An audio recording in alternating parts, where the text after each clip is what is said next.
Dah. Okey, kita boleh mulakan sekarang.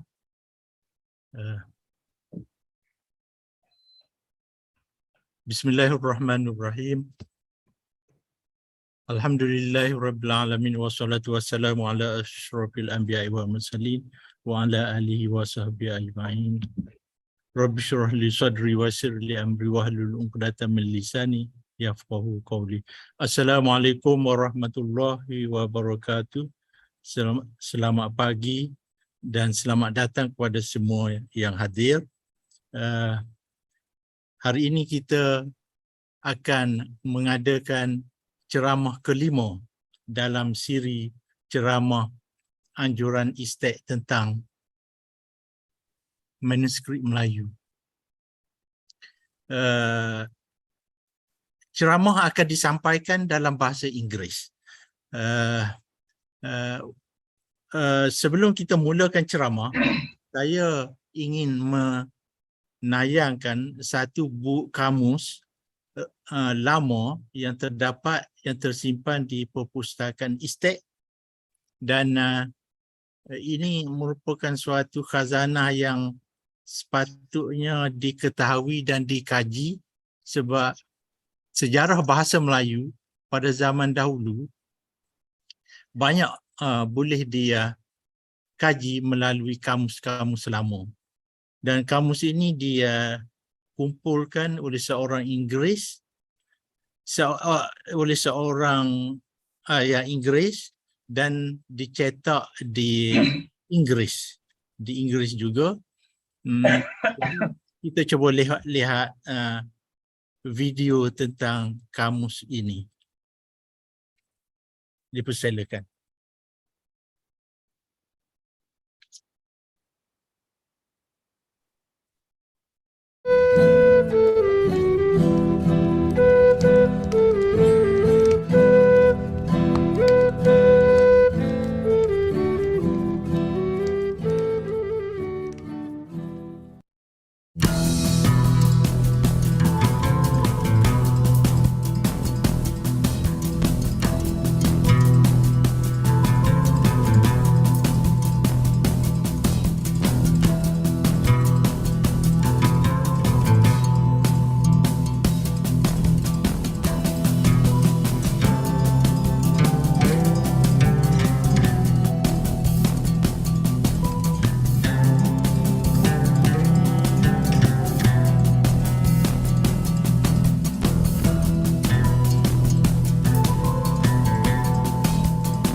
itulah tayangan pendek tentang satu buku nadir atau rare book dalam koleksi ISTAC, dan kita inginlah berusaha untuk mewar-warkan koleksi di ISTAC yang amat berharga ini.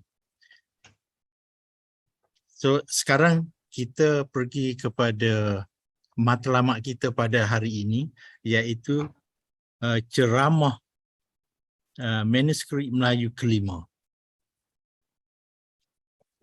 Welcome to all who are attending this session.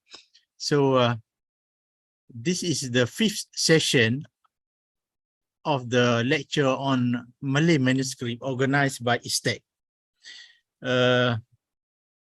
We have so far invited 4 lecturers from outside the university, IIUM University, but today we have one lecturer from IIUM who did his master and PhD on Malay manuscripts in the area of Malay thought and civilization. So our guest today is none other than Dr. Megawati Moris, who is currently an assistant professor at the Department of Usuluddin and Comparative Religion, Kuliah of Islamic Review Knowledge and Human Sciences, IIUM. She teaches history of Islamic philosophy and ilmu al-kalam, Islamic ethic, belief system and ideologies, and tasawwuf and its development. The topic for today will be Al-Ghazali's influence on Malay thinkers, a study of Shaykh Abd al-Palimbani. This is the thesis of her PhD, which she obtained, I think, in 2016. And as we all know, that Al-Ghazali's influence in Malay scholarship is very, very great. So many Malay writers in the past, when they write manuscript, they always mention in the introduction before the content proper that one of the sources that they are used for their studies is Ihya Ulumuddin. And this great teacher, Al-Ghazali, influenced the Muslims and especially the Malays, not only in the field or in just one field, but in many other fields, because this Ihya Ulumuddin is more or less a kitab on tasawwuf. It covers many aspects. So Dr. Megawati will focus her study on Syarah written by Abd al-Palimbani, and she will describe various style and content in order to show the importance of Al-Ghazali's teaching among local Muslim and the Malays. So with that short introduction, I would like to invite Dr. Megawati Moris to present her lecture. Please, Dr. Megawati. Thank you very much, Dr. Wan Ali. Bismillahirrahmanirrahim. Assalamualaikum warahmatullahi wabarakatuh.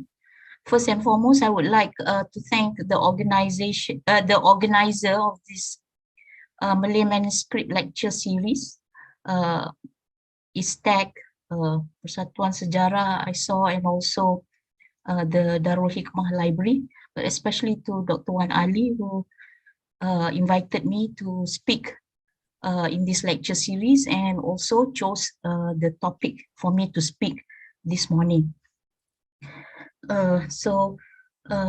Thank you very much, and I welcome those who are listening to this lecture. Some maybe corrections which are important to make. Actually, I'm not really a Malay manuscript specialist. My field of study for my PhD was Islam in the Malay world.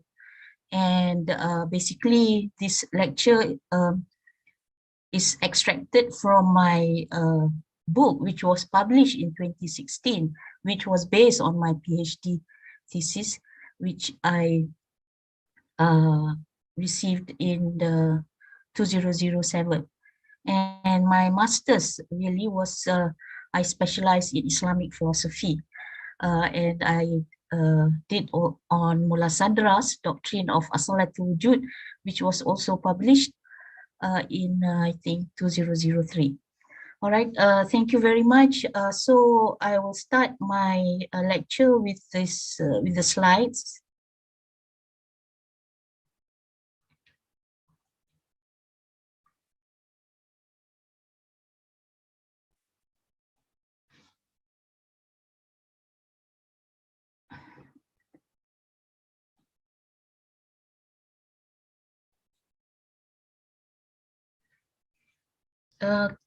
Can you see the slides, Dr. Wan?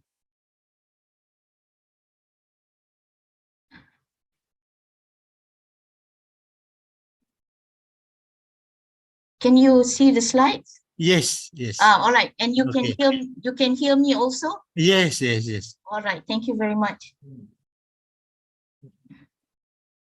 Okay. All right, so the title of my lecture this morning is Al-Ghazali's influence on Malay thinkers, with a focus on Shaykh Abd al-Palimbani's translations, commentaries, or I refer them to as Syarah in Malay.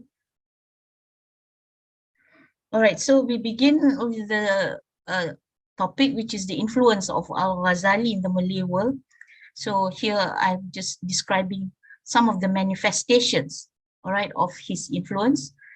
So I would consider, and I'm also sharing this claim from other scholars, and basically my work also has proven this, that Imam Al-Ghazali's influence in the Malay world is pervasive, profound, and perpetual, in the sense that and right up until now, we would consider that his influence is great indeed. So the instruction and study of his works in the institutions of religious learning, you know, we can witness that in the pondok, madrasah, pesantren, and mosque. And I've included that his influence is also in the, especially, I mean, I can speak on behalf of Malaysian Islamic institutions, and especially in the International Islamic University of Malaysia, which I teach. For example, all right, where we can really see his influence, all right, and where his teachings and thought and ideas are very relevant, and which the students, all right, the university are still studying, and that is the Islamization and relevantization project of the Abu Hamid Abdul Sulaiman Kuliah of Islamic Revealed Knowledge and Human Sciences. And in this project, and definitely since I teach courses like History of Islamic Philosophy, Philosophy and Ilmu Kalam, Ethics, and Belief Systems and Ideologies and Tasawwuf. So definitely I also emphasize Imam Al-Ghazali's thought and his teachings and his ideas, and all right, in the I can speak for the department in Usuluddin and Comparative Religion. We try to make his teachings relevant, and we apply his teachings to the contemporary context dealing with current issues. And then the second point is that his works are taught within the parameters of Shafi'i faith and Ash'ari Kalam. So hence his influence will remain significant for Muslims in Southeast Asia who are generally Sunnis. And in terms of Kalam, we are, we are following Ash'ari. Basically, we are the Ahlus Sunnah wal Jama'ah, which parameters which we share with Imam Al-Ghazali. And it's evident in Malay Muslim religious thought and practice. Muslims in Southeast Asia who are mainly Sunnis, as I have mentioned, have historical reverence, all right, for Imam Al-Ghazali's spirituality and religiosity, and respect for his knowledge and scholarship. So in that sense, we would think that his influence will not fade or lessen or in fact disappear. Although we can say there's less influential as before, with many streams of thought, all right, and movements which do not emphasize our Islamic intellectual tradition. But personally, I would think that I don't think it will disappear, all right, his influence in the Malay world. So effects felt until today. His books, such as Ihya Ulumuddin, as Dr. Wan Ali mentioned just now, are still being read and studied by Malay Muslims, since they consider it to provide true Islamic knowledge and guidance to right action.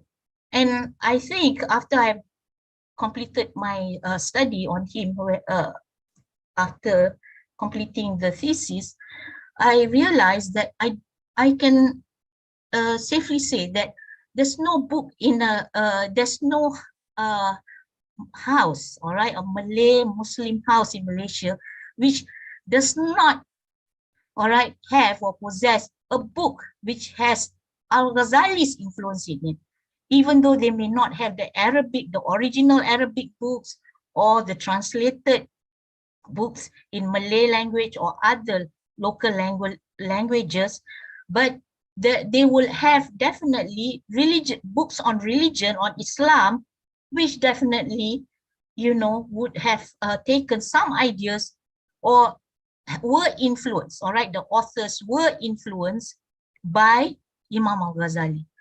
And I am brave enough to claim that that's how pervasive, profound, and perpetual, all right, his influence is. And his translations of his works continue until today. And I remember when I was doing my thesis, at least during that time, there was a wave of Indonesian translations, all right, translations in the Indonesian language on his books.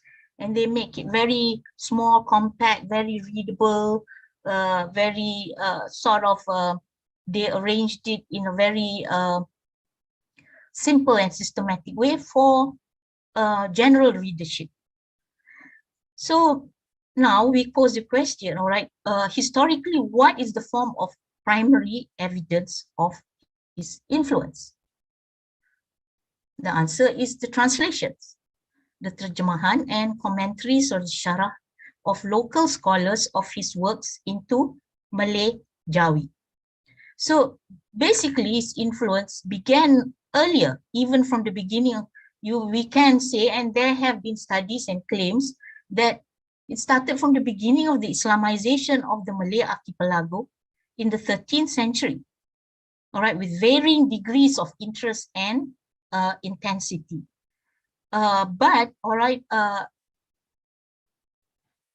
my study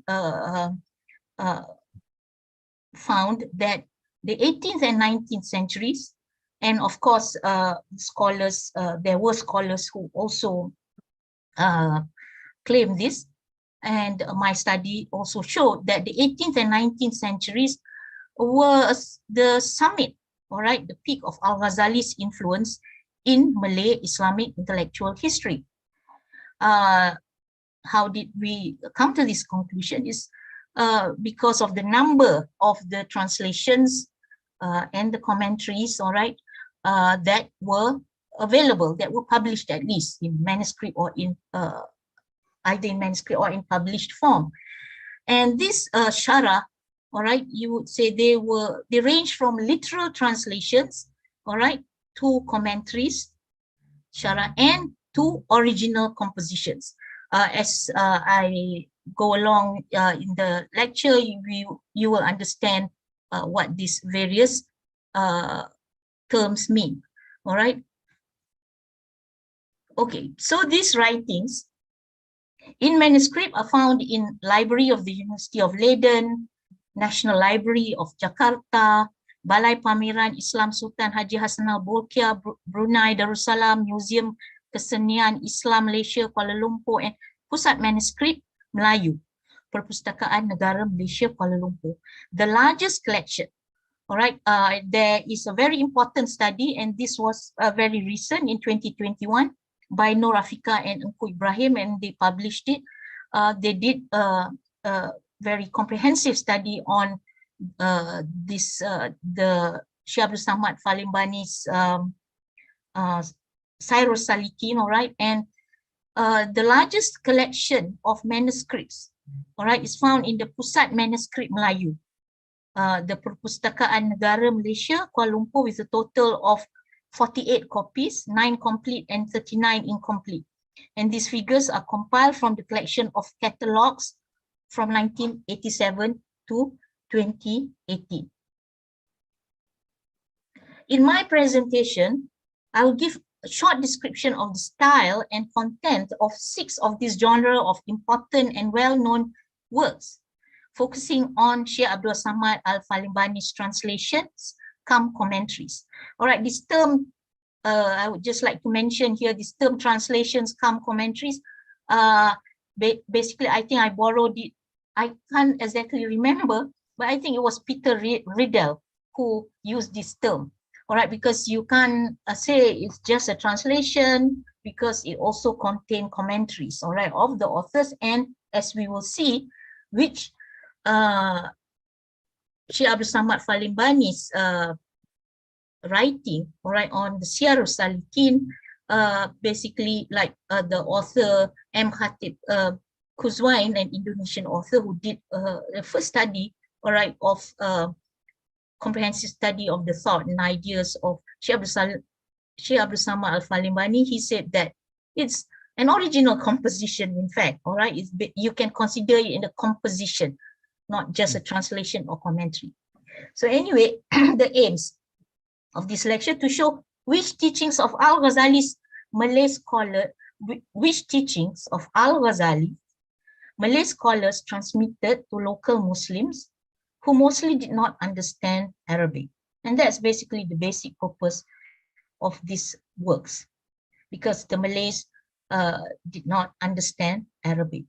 So to see how Malay scholars, and the second aim is to see how Malay scholars used Malay Syarahs to interpret and transmit the teachings of Islam to Muslims in the Malay world. All right, so the Malay translations or commentaries, Syarah. All right, these are the characteristics. They comprise of Al-Ghazali's basic works on tasawwuf. They are written from my study, but of course, there could be other scholars, but I focus on this in my work, 4 scholars, and in this presentation on Syekh Abdul Samad Palimbani, who were the main proponents and commentators of Al-Ghazali and normative Sufism. All right, I will look at the four of them, but focusing on Shaykh Abd al-Palimbani. They were involved as students and teachers in the scholarly networks centered in the Haramain, Makkah al-Mukarramah and Madinah al-Munawwarah. All right, in Mecca and Medina, and I think Azumardi Azras, the Indonesian scholar's work, was very seminal, all right, in relation to showing these networks of scholars, all right, which connect the Arab scholars and those scholars in the Malay world, and how the teachings, all right, were transmitted from the mainland or the heartland of Islam to the periphery. All right. So negara bawah angin, all right, benua bawah angin, which the Malay basically was referred to, and they were spiritually and intellectually connected with Al-Ghazali's stream of Sufism through isnads, all right, and silsilas, the chains of transmission formed from these networks. All right, so I've just showing here a diagram, you know, maybe it would be more clearer. So these centuries of teachings inherited from masters, all right, we can see this called, basically it is a feature of the Islamic, what do you call, Islamic education system, that it is all orally transmitted from teacher to student. So when the Malay scholars, all right, became part of this network of scholars, when they travel to the Middle East, Hijaz, especially Haramain at that time, the two Makkah and Medina at that time were the two big centers of learning, all right, 17th, 18th century. Then they wrote the Malay Syarah, all right, or translations and the commentaries, which were the fruits of this wisdom and knowledge, the fruits of the centuries of teachings inherited from the masters. So, you know, this shows the authenticity, the continuity, the perpetuity, all right, of the teachings to the Malay world, all right. Then, so this question about whether, you know, they were authentic, because as we know in our Muslim intellectual, Malay Muslim intellectual history, there were also, you know, some claims that there were divisionists, all right, in relation to teachings which were kufur, bid'ah, all right, especially, I will not go into it because that's beyond the scope, but this is also to prove, all right, about the claims that, you know, there were teachings, but if you see from this diagram, all right, the teachings which the Malay Muslims, which they were new Muslims, all right, you know, Islam came much later. So where did the knowledge come from? All right, from the Syarah, which came from the teachings of the masters in Islam in the heartland. And then, of course, they were passed to the Malay Muslim communities. All right, so in terms of the contents, the Syarah, all right, most of them, especially the one which, what do you call that, were influenced by Imam Al-Ghazali's teachings, all right, they contain these three, what do you call, three branches of knowledge. And so the text, all right, at least for the text which I have first studied, they began with principles of religion, Usuluddin, and then jurisprudence, fiqh, and then culminated in Sufism or Tasawwuf. So the Malay scholars, all right, emphasize on what were prerequisites or fardu ain of these three branches of knowledge.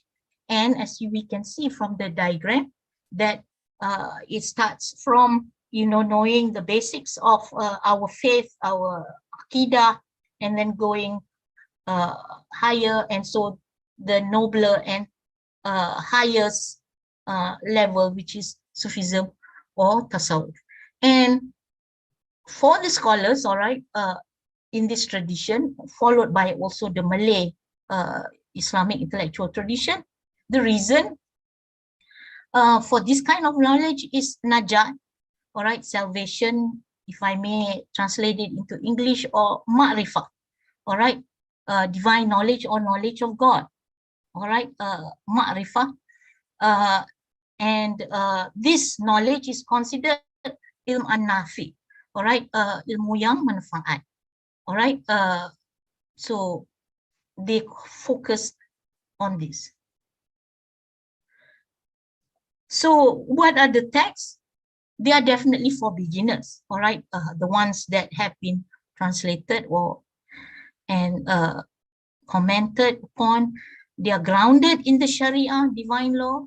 Again, here to emphasize, all right, claims that some of the teachings, all right, were kufur or bid'ah, all right. They are grounded in the Sharia, all right, because all the books, okay, start with Usuluddin on Aqidah, and then with faith, all right, then so grounded in Sharia.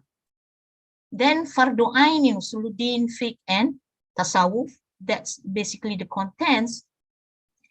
Tasawwuf is the final aim. Tasawwuf or Sufism is the final aim, but must be understood in terms of the principles of faith and belief, according to the requirements of the Sharia for meaningful actions to be performed. All right, as we can see, our historical, intellectual history, the Muslims, all right, following the tradition here in relation, we are talking about Imam Ghazali, all right, and his tasawwuf is grounded in Sharia, all right, and grounded in Usuluddin, all right. And I would say that the Malays have over the years benefited from this framework. All right, of course, like we mentioned, there are now contemporary challenges, all right, in relation to this framework of Malay Islam, all right, or how Malay Muslims adhere or view and adhere and follow the teachings of Islam and, understand the Islamic worldview. All right, so the commentaries, all right, I mentioned just now that we will look at 4 of the commentators, all right, the Malay commentators. So I start with Shaykh ibn Abdullah al-Qatani. All right, I won't go into his biographical data and all that, but straight to the text, Minhajul Abidin, translation from the Arabic with the same title. Usually, all right, the Malay scholars, they use the Arabic titles, all right. So far, I mean, they don't give a Malay title. So little of, and in this case of Minhajul Abidin by Shaykh Daud, little or practically no commentaries or expansions. So you would consider it literal translation, like I mentioned, the types of translation come commentaries available. So, basically Minhajul Abidin, so following the original book of Imam Al-Ghazali, the path for those who desire paradise through worshipping and serving Allah Ta'ala, then talk about the aqabat, the obstacles, the enemies, and, we find very few friends when, to help along the way. And then he mentioned about the 7 steep inclines, which knowledge, repentance, obstacles, obstructions, inducements, impairments, praise, and gratitude. And then after the last incline, this will reach the valley of blessings and garden of love until it's finally called to the eternal divine presence and garden of the servant. All right, after the last incline, the servant will reach the valley of blessing. And so basically it's a way, all right, to show the way of ibadah, and then of the challenges that you will face along the way. And then, but finally to show, all right, if we follow the way, you know, and then of course talking about the virtues also and the vices, and then what is waiting for us, all right, after the journey or the struggle. So I just put in some of the images of the manuscript, all right, which I think I got this from the Pusat Manuscript Melayu in Perpustakaan Negara. All right, then the second author is Wan Hasan ibn Wan Ishaq al-Patani, or more popularly referred to as Tuan Hasan Besut. All right, and he wrote the Ayyuhal Walad, another important work of Imam Al-Ghazali. It's also a literal translation from the Arabic with the same title. And this book was written in reply to a question from Al-Ghazali, Imam Al-Ghazali's student. So here, as we can see, all right, they deal with standard topics or which follow Imam Al-Ghazali's, all right, framework on tasawwuf, and it's on beneficial knowledge and what would not be useful in the afterlife, concerns which knowledge would be beneficial and what would not be useful in the afterlife. Then again, a very signature of Imam Al-Ghazali, which is ilm and amal, all right, the importance of both action and knowledge. And then of course the challenges of walking the path, all right, because basically when you talk, you know, Imam Al-Ghazali, when of course he writes the book, all right, he discusses on doctrine or the teachings, but in Sufism, all right, there's always the doctrine, but there's also the method, all right. Strictly speaking, in our Sufi tradition, all right, you can say, using the modern term, you walk the talk, all right, in the sense that there is the way, the path. You cannot just be theorizing, but you also have amal, you also have to practice it, all right. So here, treading the path, all right, in Malay, para kelana, or here, salikin, the one who walks, or suluk, or they call it the treading the path, all right, wayfaring.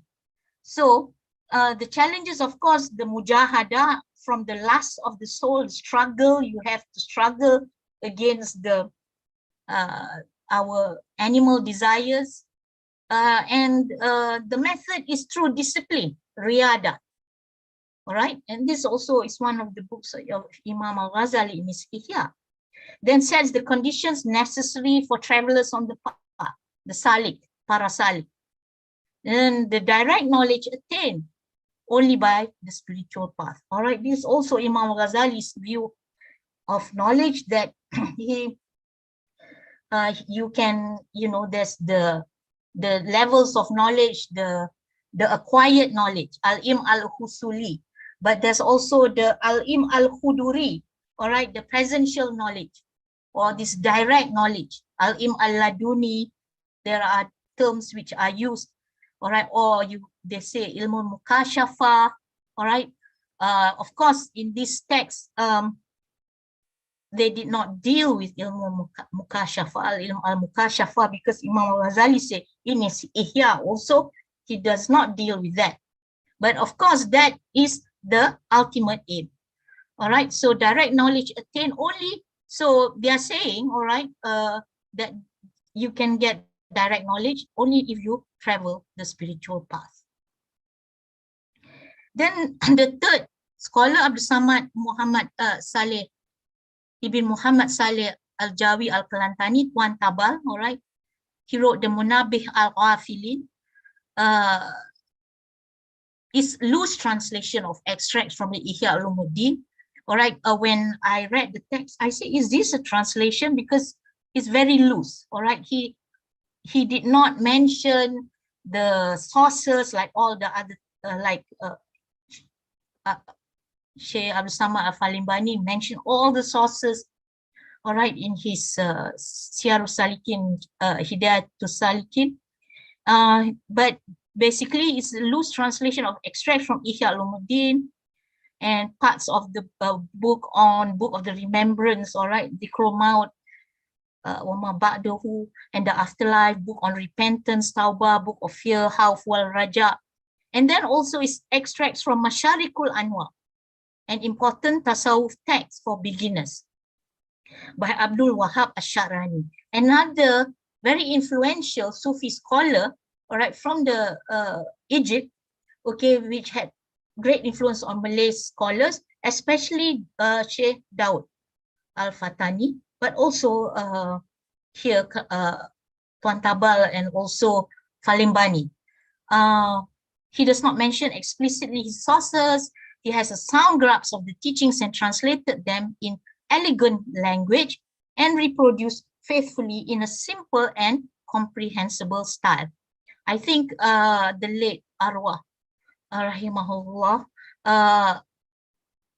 Ustaz Uthman al-Muhammadi, I think has written on this text, if I'm not mistaken, but I got the original manuscript from the library of University of Australia. That's how I managed to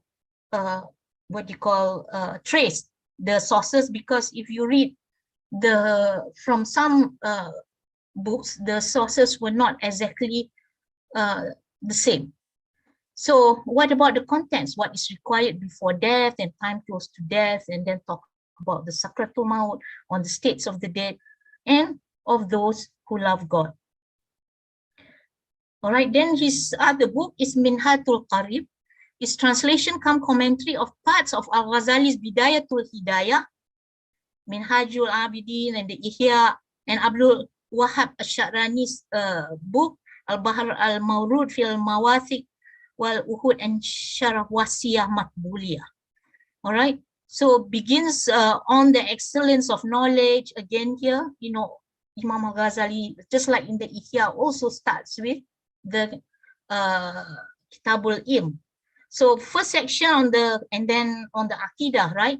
Then first section on the creed of the Aqidah of the Ahlus-Sunnah wal Jama'ah, and then the fiqh, then the tasawwuf that is on repentance, and then the adab of companionship, sohbah and social intercourse and vices and virtues, ends with an exposition on the Mahabbatullah and its remembrance, all right, Dhikrullah and the dhikr itself, the merits, all right, of the dhikr. So here he also talks about the practice. Okay, then now we come to Shaykh Abd al-Palimbani. All right, he was born in Palembang. This, as we know, all right, those who have been dealing with Shaykh Abd al-Palimbani, you know, his date of birth, his date of death, his lineage have all been all issues of controversy. And the time during when I did my thesis, they were not resolved, and it depends which source you refer to, because you have to write your date of birth, his date of birth, and his date of date of death, and what his lineage. And there were many theories, but I would think that it's quite settled now, okay, quite established, especially from the work of Hussein, all right, Muhammad Hussein Ahmad and Mal'an Abdullah. I would think there are of course others, but they were the main books which I referred to. So he was born in Palembang, South Sumatra in 1719. Before, they thought he was born in 1704. A father whose name was Abdul Rahman. Before, they thought his father's name was Abdul Jalil, but they say that it most probably it was his grandfather, Abdullah, you know. So, but I think now from evidences, all right, from, for example, in this book by Ustaz Mal'an Abdullah, all right, from the discovery of the manuscript Faid al-Ihsani, all right, by third generation writer, a woman of Shaykh Abdul Samad al-Palimbani.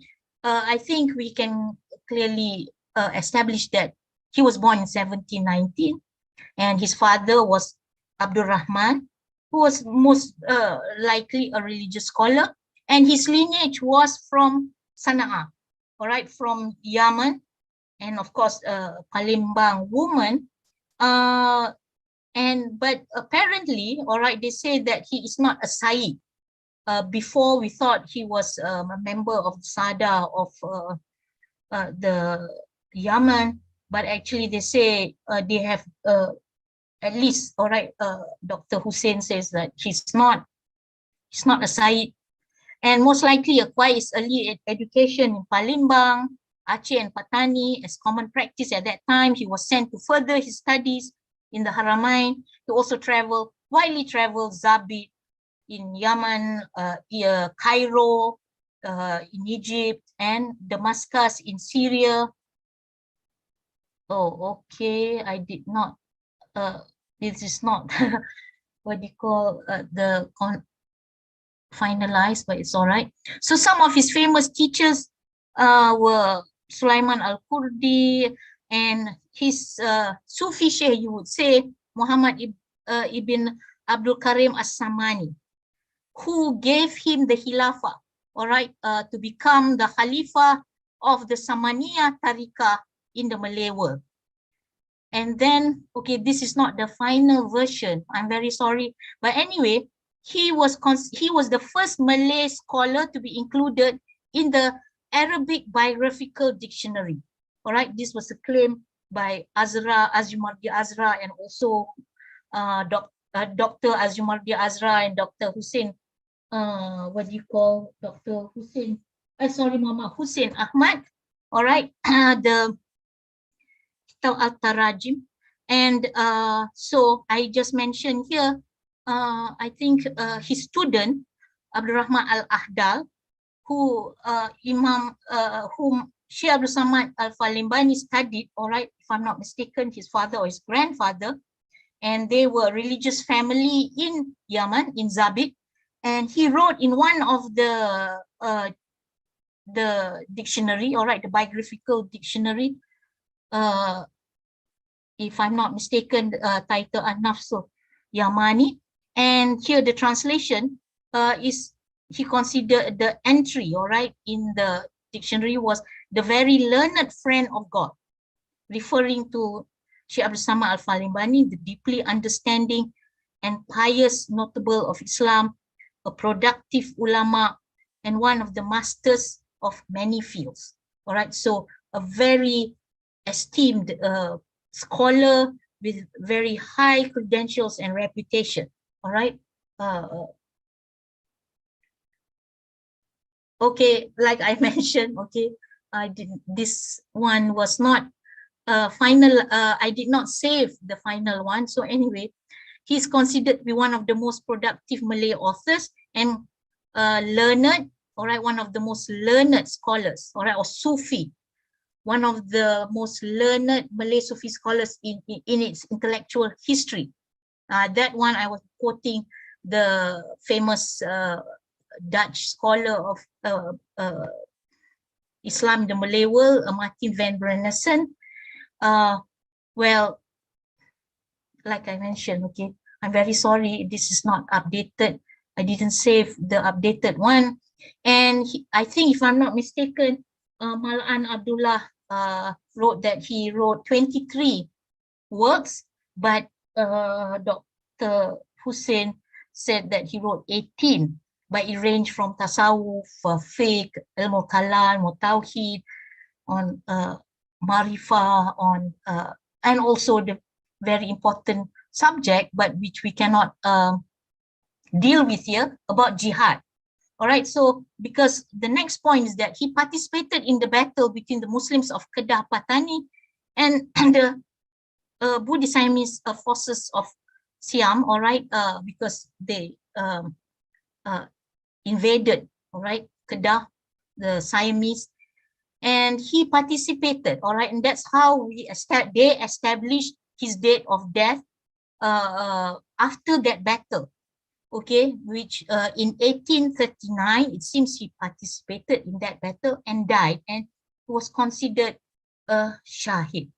All right, and the relevance here in relation to jihad, because he did write 2 risalah, I think, 2 texts on jihad, on the, what do you call that, fadilah of jihad, and mention about the characteristics, the requirements and all that.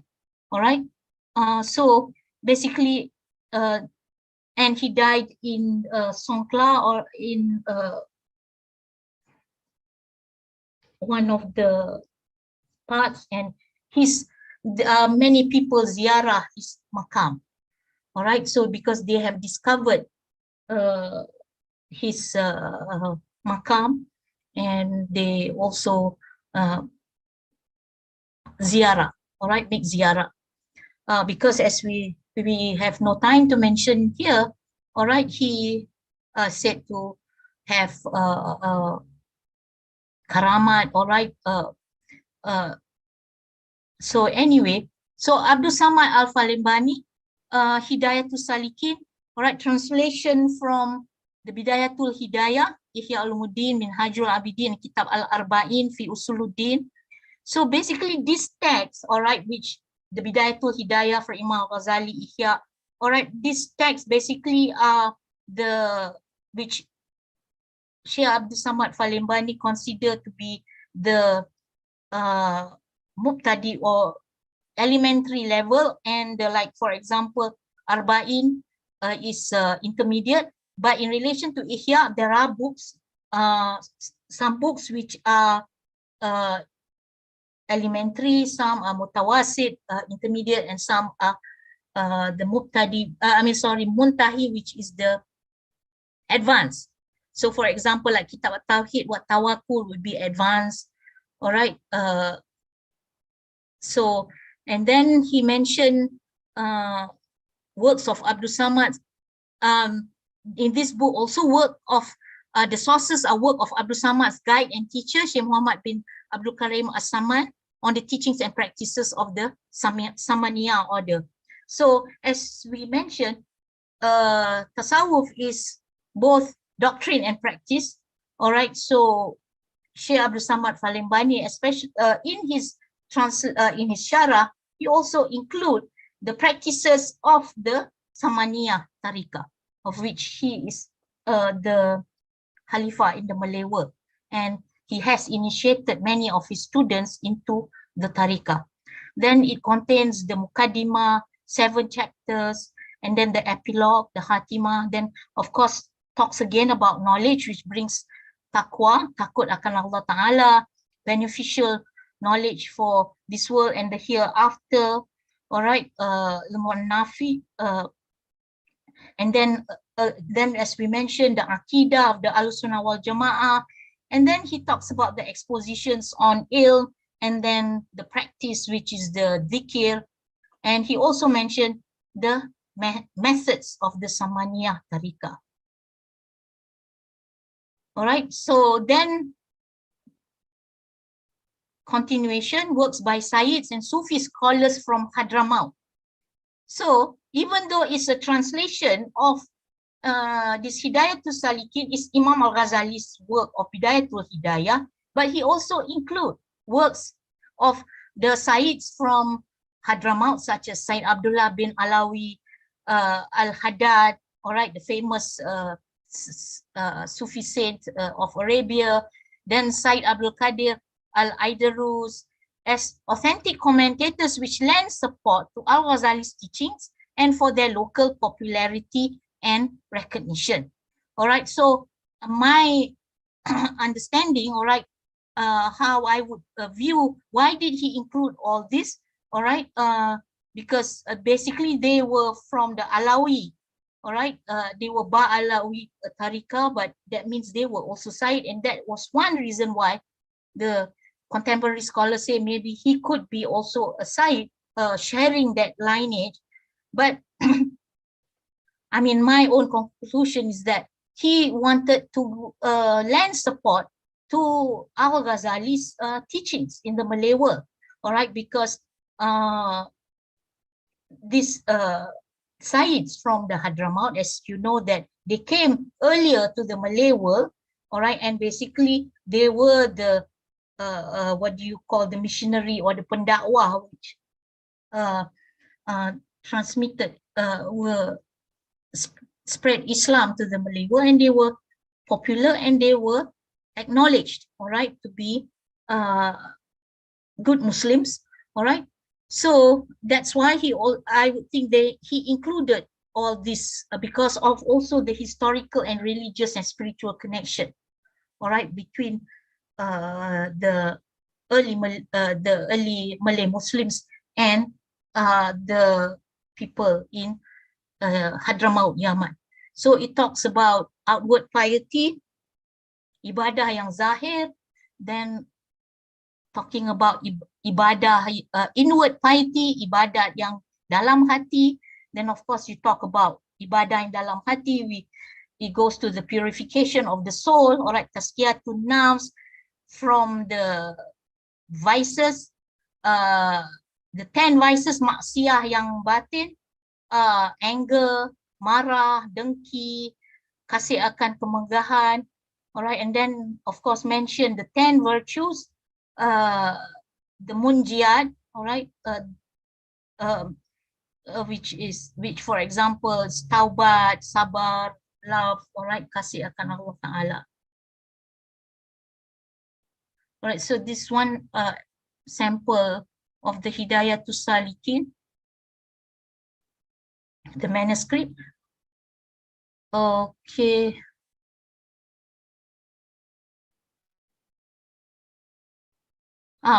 This is not made a mistake. Well, never mind. I will say based on my memory. So the Syarus Salikin, okay, partial translation from the Muhtasar Ihya Ulumuddin in the words of Shaykh Abd al-Palimbani himself, or he says the Lubab Ihya Ulumuddin. So some say the Lubab is a specific title of a book which they attribute it to his brother Ahmad ibn Ahmad Al-Ghazzali, but actually it is the Muhtasar, all right. Well, I mean, so far as we can establish, is the Muhtasar, which is the, what do you call, the abridgment or the summary, which Imam Al-Ghazali wrote himself. And, you know, it has been published, all right, this text, which is the abridgment or summary of the Ihya Ulumuddin, this Muhtasar, which Shaykh Abd Samad translated and commented upon. And then he took 10 years to complete, all right. He made many editions. What were the editions? Sayings from other Sufis, all right, the Aidarus and Al-Haddad and many others, Abdul Wahab Sharani, all right. And of course, the text also I did not mention here, like in the Ihya, they always start with the verses of the Quran and of course the Hadith, and then the commentaries, then his own short commentaries, and then he also included totally new sections, which we have no time to go into here, but if I have gotten the final version, I did mention what were the big additions which he added. So prologue, all right, superiority of knowledge, principles of religion, again, standard contents, norms, the adat of daily life and their rules of ethics, all right, practices of eating, drinking, marriage, and companionship, all right, these are the adat, first the ibadat, then the adat, then the munjiat, and the muhlikat, the vices, and then the munjiat, the virtues, that which will bring us to victory. Then sources clearly mention from 3 streams of Sufi traditions, all right. Shaykh Abd Samad Al-Palimbani, all right, he was very explicit about mentioning his sources and the text. And so if we are students who study his work, we have to go and trace, you know, which the books, and then we have to trace who were the scholars and, you know, the dates and all that. So, for example, the important treatise, the At-Tufa al-Mursala ilan Nabi by Muhammad bin Fadlullah al-Burhanpuri. All right, this text is a very important text in the Malay world because of where the doctrine of martabat tujuh, all right, came, and which we know that has been condemned as kufur, or and the what do you call, the Wujudiyah, the followers of the Wujudiyah group at that time were condemned and the books were burned. That is a very unforgettable incident in our Malay Islamic intellectual history. All right, even I'm not sure now whether they have removed the ban, all right, on this text or the teachings. In fact, the text by Shaykh Abd al-Palimbani Salikin also was banned during the time I did, and I remember the late Rahimahullah Ustaz Al-Muhammadis said he went to Pusat Islam to defend the book because I think there was a scholar whose name is Dr. Fatah Harun who considers the book as ajaran sesat. All right, and this is the text, the Martabat Tujuh. This is the origin of the text, which Shaykh Abd studied also, and he considered this as his main source. But basically, the main scholar who studied this was Shaykh Abd al-Sumatrani or al-Sumatrai.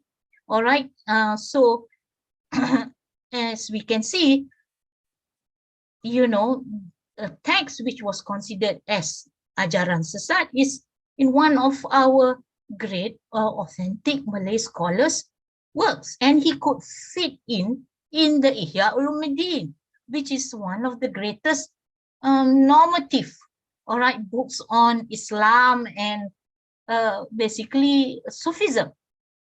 All right, so the second stream is the Eastern Mashriki or Egyptian, and the works of Zakaria al-Ansari, Ash-Sha'rani are very important, and which he referred to, and the Western or the Maghribi or Maghrib or North Africa works connected to the Shadiliyah Sufi order, such as Kitab al-Hikah of Ibn Ataylah, and then the scholars in the networks and movement of reconciliation between Sharia and Sufism.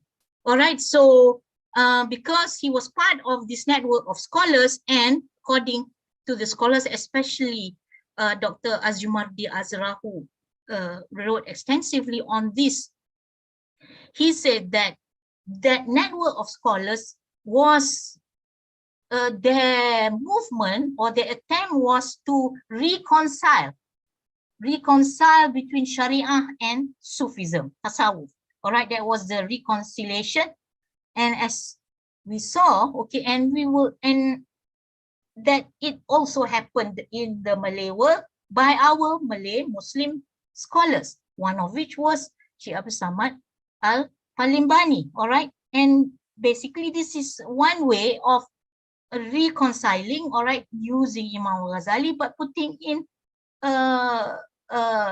and grounding it in Sharia, Aqidah, and then also including all the texts of the you would say the higher level Sufis or adepts. All right, those for example, like what you call Ibn Arabi, Futuhat and Fusus al-Hikam, and of course this At-Tufa. And then of course he also mentioned that later we will see he wrote all the register, all right, sort of a bibliography of all the books on Sufism he considered important, and which he categorized into levels. And the highest, and you can see Shamsuddin As-Sumatrani's books, all right, which focus on the Martabat Tujuh or the different levels of B as to be the highest level. So he may not explicitly, all right, be talking about this the doctrine basically of wahdatul wujud. Basically, the core doctrine is wahdatul wujud, which and then what you call a sort of you would say adapted or reinterpreted into the martabat tujuh. All right, so you can see that he is endorsing also the supposedly deviationist teachings of these other Sufi scholars. All right, so and he Dr. Azumardi Azra is saying that, you know, this is part, Syekh Abd al-Palimbani is part of that movement, which he called Neo-Sufism. All right, so here now, interpretation, now we come to the final part. So the interpretation and transmission of Al-Ghazali's teachings. What I have concluded is that the Malay commentators, the pensyarah, and from the works, very limited, of course, but this is up to the younger and newer scholars of Islam in the Malay world to continue. All right, and definitely, okay, in terms of the relevance in a Malay manuscript lecture series, you know, definitely many of the works are still in manuscript form. All right, they are not edited, they are not published.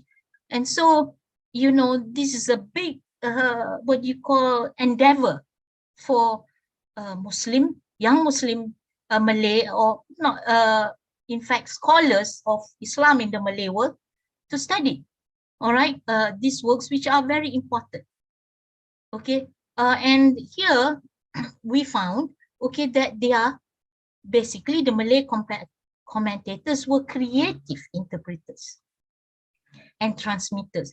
They just did not translate, you know, like literal translation. They give their comments and they interpreted. And another thing, which is to educate, but also to solve. All right, my perception of it is that it was also to solve the problems of the time. So Syekh Al-Palimbani, as the best representative of Malay commentators, selected relevant principles from the original text, interpreted and applied them to local contexts and situations. 30 years, over 30 years he spent in the Hijaz, in away from home, but he always kept in touch and he tried to solve the problems of the Malay Muslims. All right, you can say long distance. All right, now we may have what you call IT. All right, but we have so many forms of very fast communication. But before, all right, it was these texts which were useful. All right, because the Malays didn't understand Arabic. All right, and they had problems as new Muslims. You know, they had problems with, you know, certain teachings. You know, as we know, there are, you know, knowledge has a maratib hierarchy. It's not, you can't say Islam is just made of one level of knowledge. So he made the received knowledge, all right, Syekh Abd al-Palimbani. He made the knowledge relevant. And this, I refer back to, if there are critics who say, why do we still study all these Malay scholars? You know, they say they are historical. They are in the past. There are many critics who say that, don't waste your time, all right, on studying the works of these scholars who lived hundreds of years ago. They're not relevant. They have, you know, their problems were different from ours. Well, I beg to differ, all right, because he made the received knowledge relevant and useful to the Malay Muslim community, and he was somewhere else, and he was referring to standard texts of Islam, of, you know, whatever dimensions of Islam. Usuluddin doesn't change, right? The principles, tasawwuf, the immutable principles do not change, all right? So for example, here I mentioned, he solved the problem of confusion faced by the Malays on the orthodoxy, all right, of the Sufi tradition and its practices by the Sufi orders. Because as we mentioned, there were problems of the Wujudia. And there was, for example, the two players at that time was Samsuddin Sumatrani and Raniri. Of course, Sumatrani was earlier, but Raniri gave advice the Sultan and Sultana at that time, and then they gave a fatwa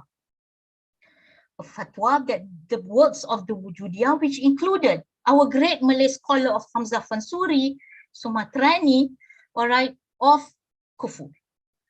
So that was the problem at that time. So, but he solved it. How did he do it? So how did he do it? And there were, of course, we are not saying there were teachings, there were practices where there were the followers who misunderstood, according to Prof. Al-Atas, that of course this our Malay scholars were authentic masters, you know, because they took it from the authentic masters, all right. And if you follow the Isnad and Silsila, all right, all knowledge basically will originate from our Prophet Sallallahu Alaihi Wasallam, and then from Jibreel and Allah Ta'ala, the main source, who is Al-Alim, the source of all knowledge.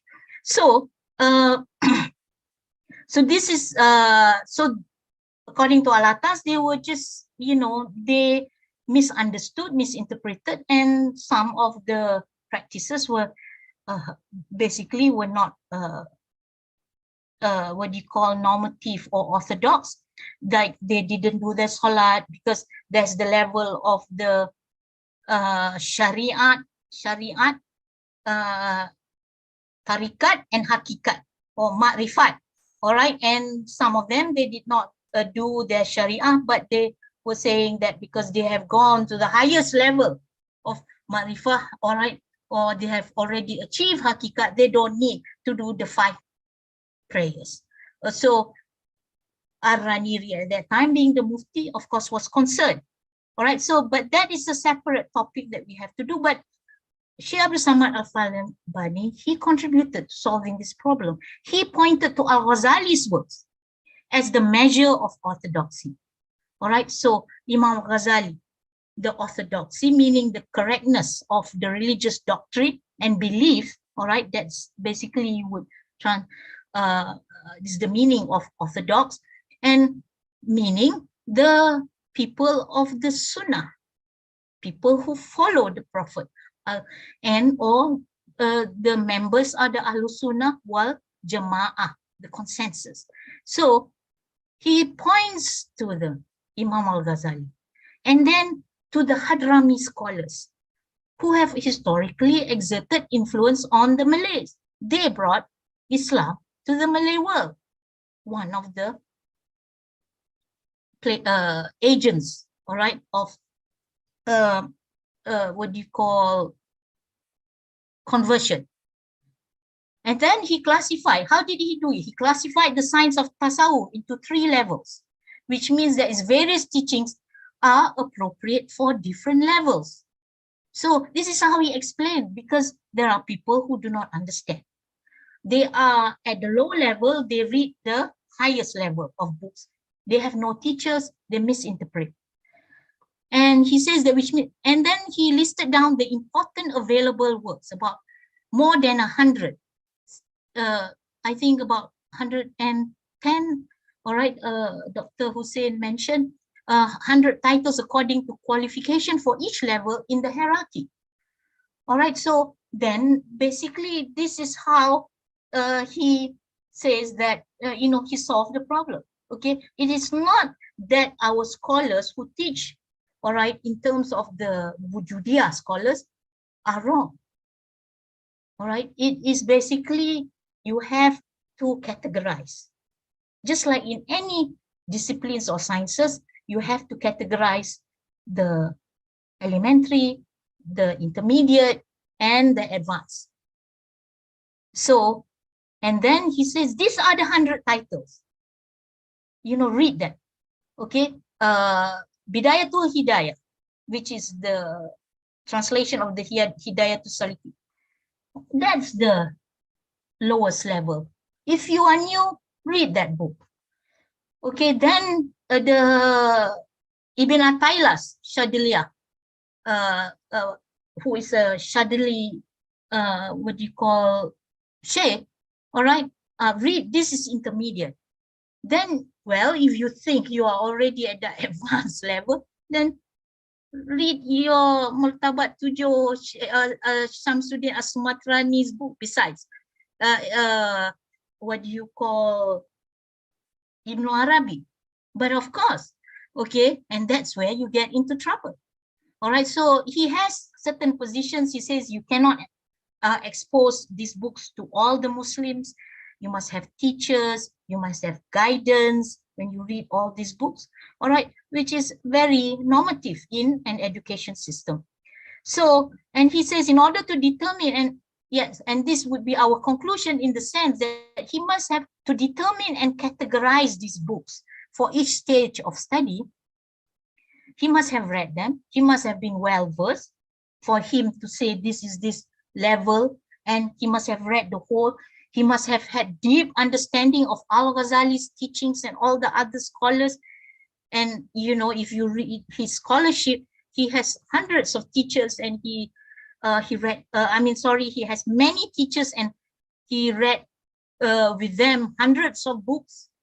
And of course, he was faithful to the teachings of these masters, as we can see from the example of the Siyarul Salikin, all right, and the Hidayatul Salikin, and all the others, that Syekh Abd was faithful.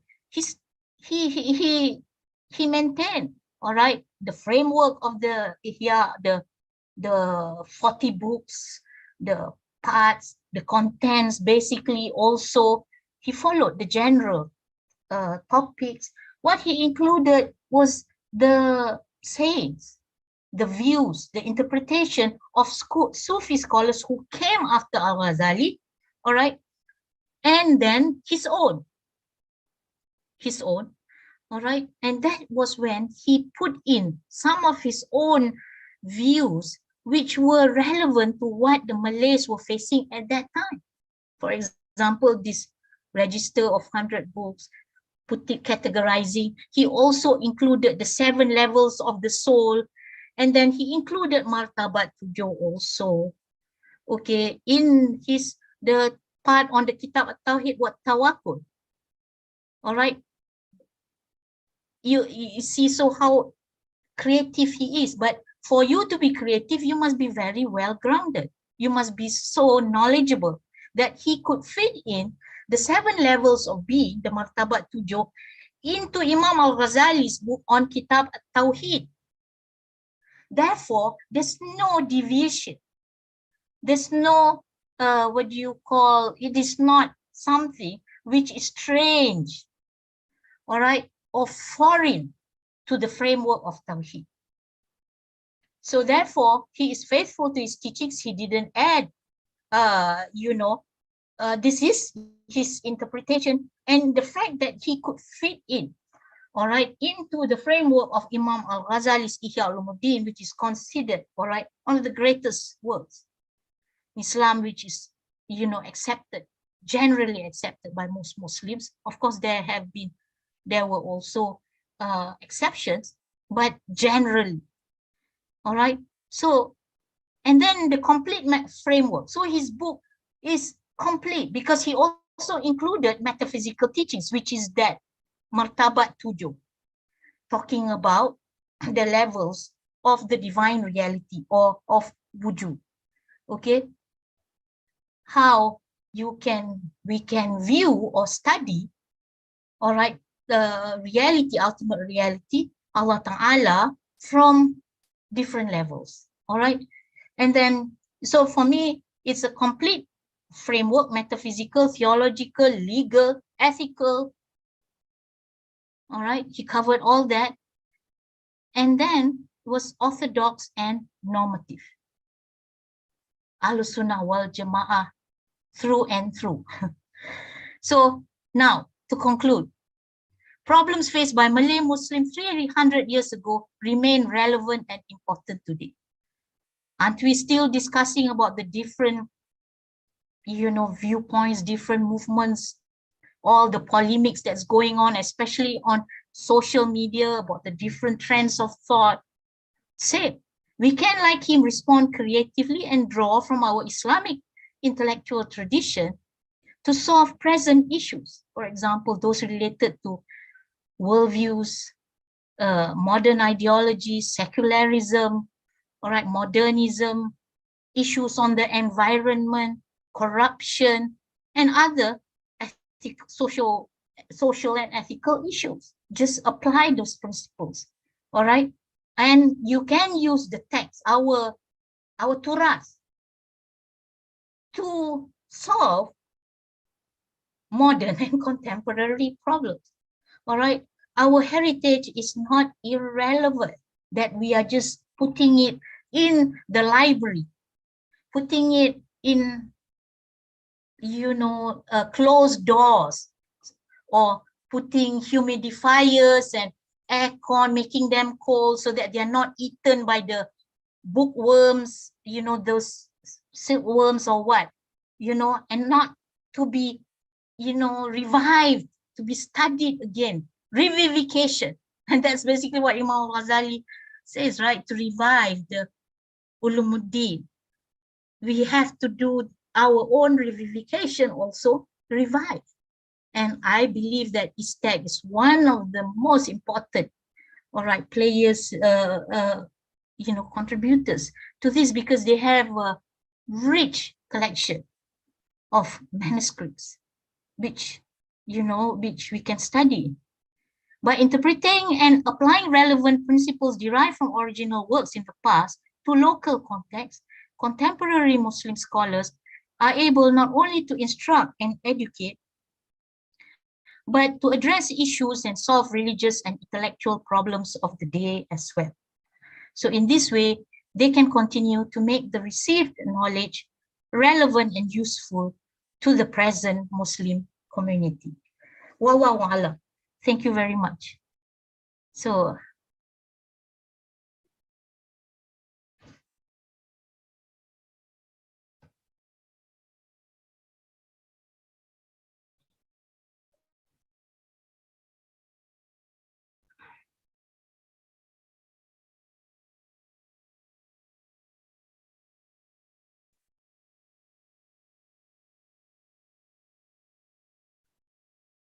all right. I cannot hear you, Dr. Wan. Sorry. Okay, Yeah. I will repeat. Thank you very much, Dr. Megawati Moris, for your illuminating and interesting talk on this very challenging topic that are related to tasawwuf and tawheed. But I think for me,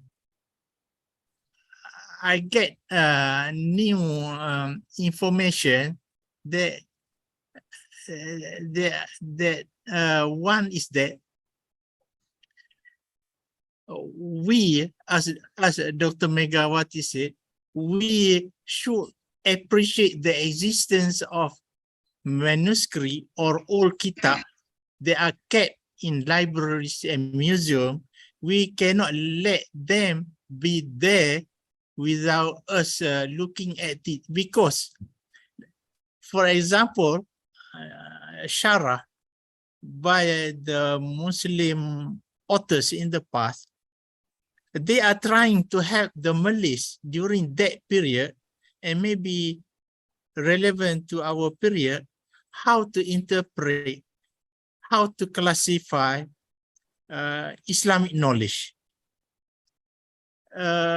Maybe during the earliest time, during Hamzah Fansuri time in the 17th century, maybe the explanation was not complete. As a result of that, there was some complication of interpretation. Until what Nuruddin Ar-Raniri said, the teaching by Hamzah Fansuri was kufur. But doctor was mentioning also that the later the Malay authors like the Sheikh Daw Al-Fatani and all this, they gave Syarah. So the Syarah is actually not is actually very important for us to understand in the context of Malay thought and Malay civilization. So I think that is the importance of keeping the Malay manuscript in libraries, and the people now should try to understand them rather than to be kept in the library for preservation. And I remember that our Professor Usman Bakar wrote a book, a thesis, then turned into a book, Classification of Knowledge, whereby one of the subject mentioned was he tried to follow the classification of knowledge according to Al-Ghazzali. And I mean, knowledge, human knowledge, and what we call human knowledge are actually considered part of our godly knowledge, because the knowledge were created by our mind, they were given by Allah Subhanahu wa Ta'ala. So in that classification, I remember even biology, even chemistry, biology, chemistry are all considered as Islamic knowledge, but lower category. So and in the context of what Dr. Megawati said, is that even in the one Islamic subject like Sufism, the Martabat 7, there are also categories. Martabat 1, Martabat 2, Martabat 3. Maybe Martabat 1 is for people who want a newcomers to the subject, but maybe Martabat 7 is for the experts to discuss among them. So I think it's very interesting, the talk, and also to know that Sheikh Mamat al-Palimbani involved in jihad and died somewhere in what, Kedah? In Songkla, the Oh, name in Songkla.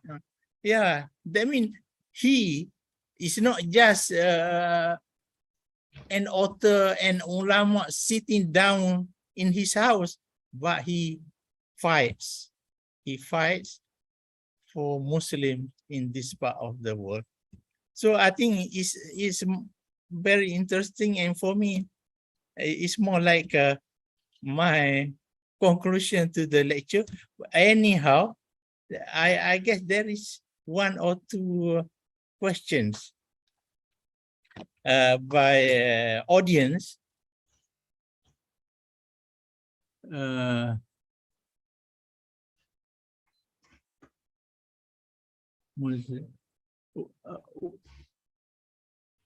Okay, one is from somebody by the name of Muzammil. The question is, what are the main messages in Ihya Ulumuddin? There is one question from our audience, Doctor. Oh, Ihya Ulumuddin or Syekh Abd Palimbani's? Ihya Ulumuddin. What are the main messages in Ihya Ulumuddin? Yeah, I would think that, according to Imam Al-Ghazali, he is talking that in the Ihya, he wants to talk about the path to the ilmu tariqah ila akhirah, the path to the akhirah. And so he divided basically his 4 books, all right, the Ihya, first the on knowledge, the ibadat, all right, the Aqidah, which he straightens out first, all right, and then he talks about the adat, like the norms of your daily living, which he includes how to eat properly, how to bring marriage, companionship. And then the third, he talks about the muhlikat, all right, those which bring us to destruction. And basically, all right, are the vices. For example, like we mentioned, Shaykh Abd also followed the same. The anger, ghadab, hubud dunya, love of the world, what else? Ujub, kibr, riya, all those. All right, the maksiat, batin, right? And then he talks about the munjiyat, those which will bring us to najat or victory or salvation, which are the virtues. All right. So of course, in between, he also talks about the soul. Basically, the vices and the virtues are batin. All right. Although the external, the jawari, or the our bodies, all right, or our limbs are the ones committing, but the source basically is from our heart, the qalb, or the batin, the soul, the nafs. All right. And Imam Al-Ghazali is saying, so and that's basically, they call his spiritual psychology about his ahlak, because ahlak is just not about the actions, the physical actions on the practical side. Where is the source of those actions? From the heart. Like he says, is the Rabb, the king of the kingdom. He's the one who guides or who points or instructs the soldiers, the junud, all right, of the body. All right, go and steal, or go and read, go and walk to the mosque, or something like that. Also, basically, that whole ihya, all right, is on that. And I would also like to mention here, all right, Imam, so basically, you can say, I would say, it's a guidebook for us Muslims. He gives every, he covers practically everything. What do you call that, is relevant, what are relevant to us as Muslims in terms of knowledge and practice. But first we must have knowledge, all right, in the sense that then it will guide our action. Like he says, must have the right knowledge, which will guide to the right action. So he talks about what is knowledge itself. And then in terms of as a Muslim, what is the Aqidah? The Aqidah, the Orthodox Aqidah, which he follows the Sunnah of the Prophet, all right? And he mentions all the principles of the Aqidah. And then, but here, as I wanted to mention also in relation to Shaykh Abd al-Palimbani, he says that we just know the fardu ain. The fardu ain of, we don't have to be a mutakallim to go, and in a sense, you must know all at this stage of our history, know the arguments for the existence of God.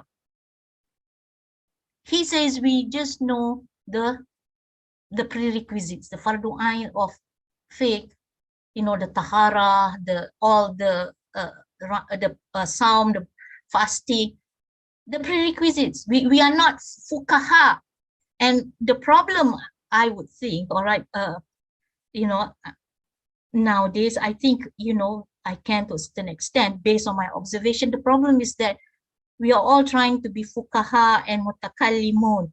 and great Sufi masters. I think but according to Syekh Abd, in terms of this knowledge, we know the basics first. We don't have to argue like what's going on social media. They go into all this. All right, what is going to bring to najat or happiness, all right, sa'ada, is to know the basic of in relation to our ibadat and which he calls the ilmu muamalat.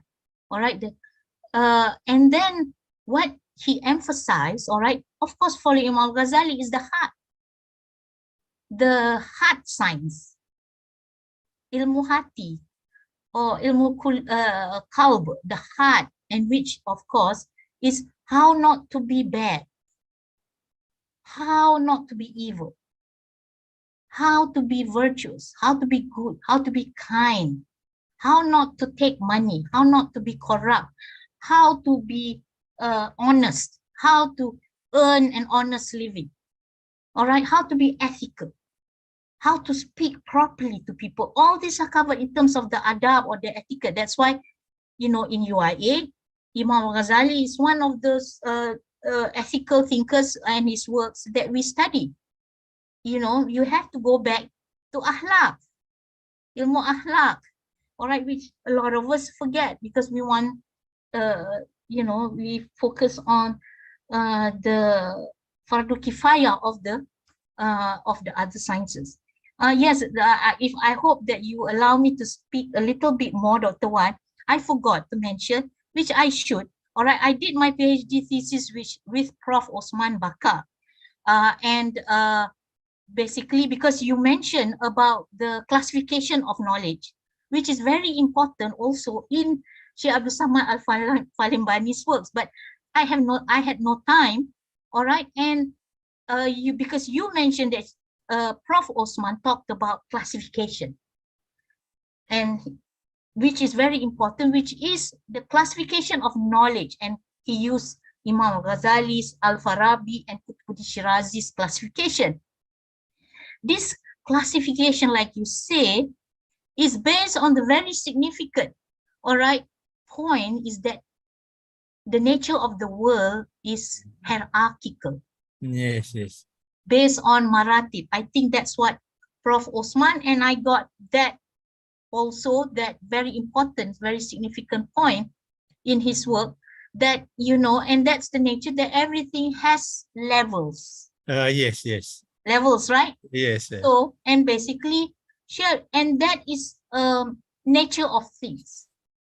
All right, and so Syekh Abd al-Palimbani, he used that that principle of hierarchy or martabat or levels, maratib, to make his Siyarus Salikin based on that levels, all right, maratib, martabat in knowledge, ilm, martabat in nafsu or the soul, martabat in relation to Allah Ta'ala, the martabat tujuh. And then martabat also, I think there were 5 themes which I covered. Martabat in relation to the ulama. See, there's also the worldly, according to Imam Al-Ghazali, which he follows, the worldly ulama.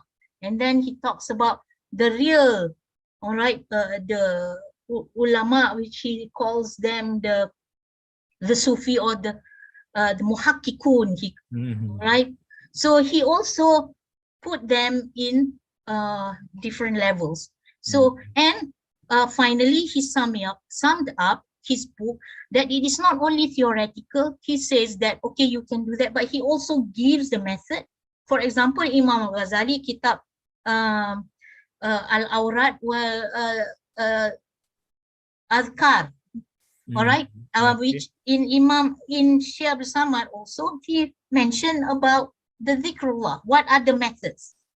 So it looks like it's a complete book, and for me, it's a good manual, a manual for life, of life, I think. Yes. Yes, and yeah, Prof. Osman also talked about Al-Ghazali's framework of happiness in relation to psychology. So which you know, because the questioner asked about Ihya. So he is saying that Ihya is also a source book of happiness.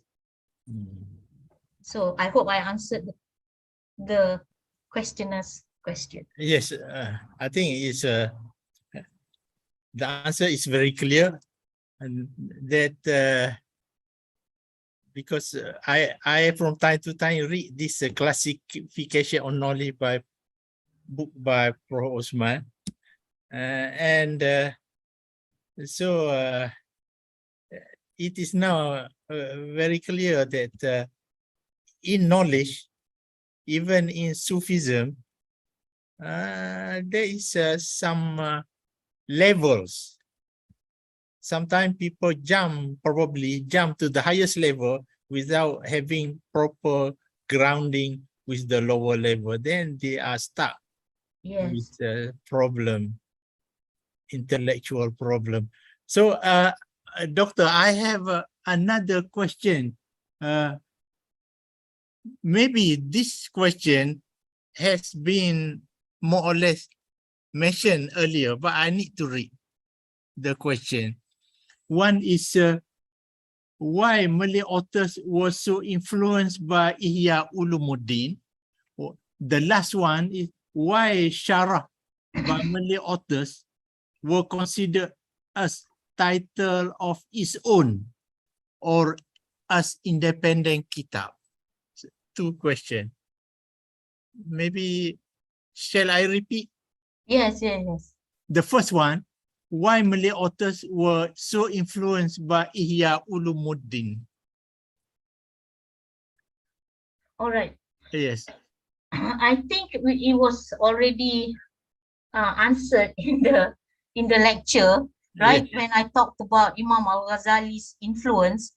All right, but like in terms of Imam Al-Ghazali's scholarship, all right, his reputation, and he's called the Hujatul Islam.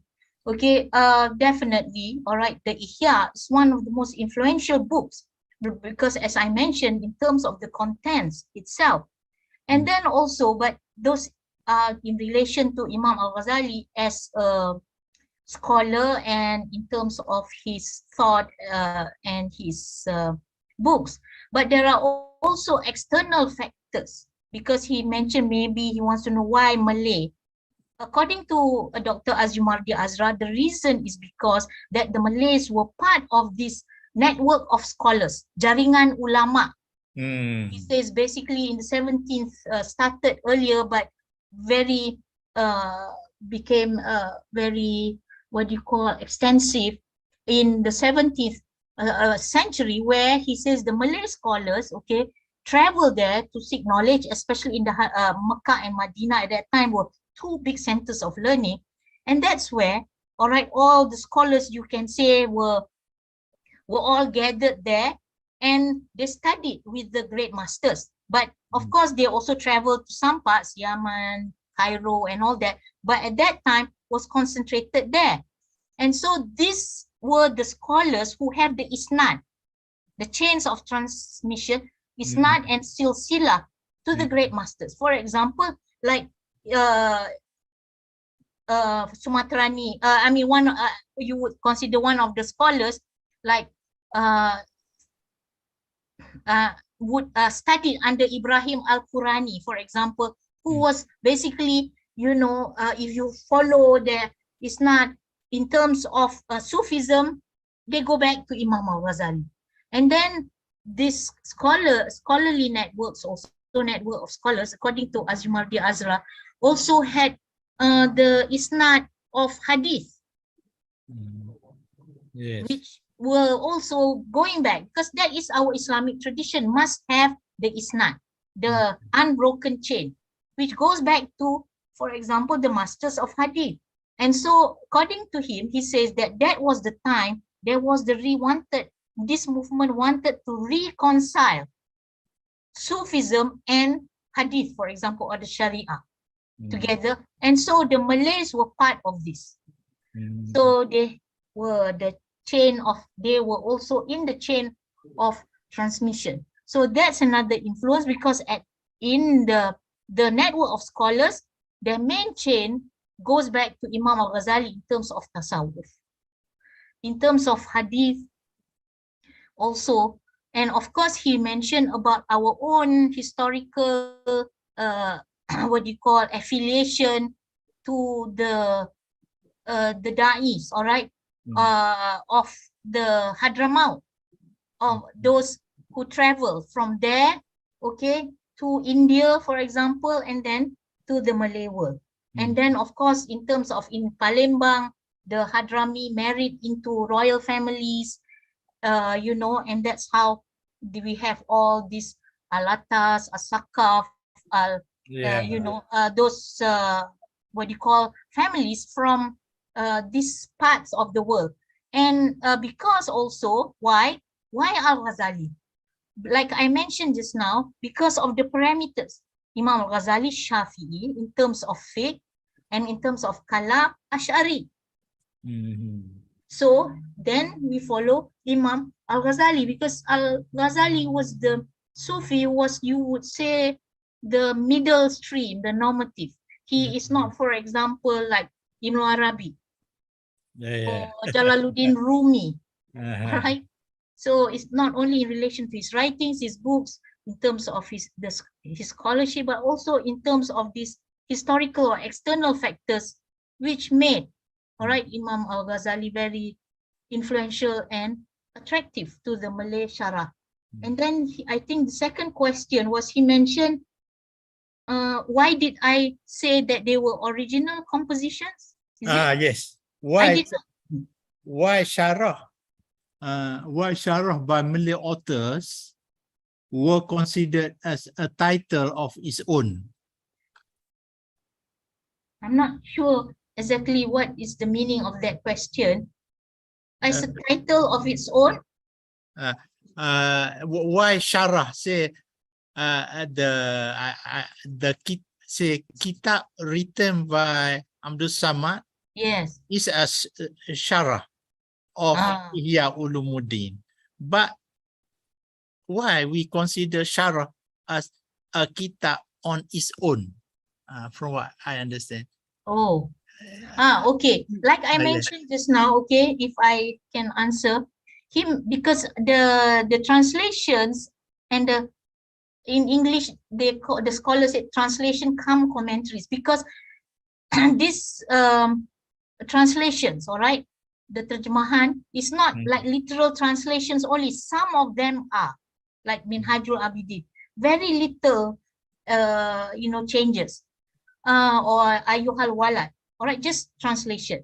But many of the texts also, like we especially Shaykh Abd al-Palimbani, you know, it's not just translation of the Ihya. He said it was the Muhtasar, all right, the abridgment, the summary of the Ihya, but also he also included other, you know, Sufi sayings, and also his own Syarah, okay, his own. So basically you would consider them to be terjemahan dan also Syarah. And according, I was just quoting to the author, the Indonesian author Kuzai, M. Khatib Kuzwai, who said that actually this Syarah Saliki can be an original composition also. Because if you look at, if you want to, you know, look one by one, like literal, and sometimes if you see the manuscript, there's the interlinear,